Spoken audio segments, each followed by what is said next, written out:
A special thank you to each of our subscribers who make this channel possible. Here's today's story. In a controversial move, the Trump administration has announced the deployment of an additional 2,000 National Guard troops to Los Angeles, as the city braces for its fourth night of violent protests against immigration and customs enforcement. I see. This escalation comes just days after the initial deployment of 2,000 National Guard troops and 700 active-duty Marines, aimed at controlling the massive crowds of protesters that have taken to the streets in response to recent immigration raids. The situation in Los Angeles has reached a boiling point, with demonstrators clashing with law enforcement, leading to at least 56 arrests over the weekend alone. California Governor Gavin Newsom has been vocal in his opposition to the federal response, stating that the deployment of troops is not only unnecessary but also a dangerous maneuver that endangers public safety. This isn't about public safety. It's about stroking a dangerous president's ego, Newsom tweeted, expressing his frustration over the deployment of troops without proper resources and orders.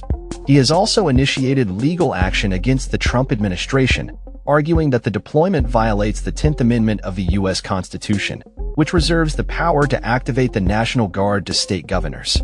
Los Angeles Mayor Karen Bass echoed these sentiments, describing the situation as an experiment that the city did not consent to.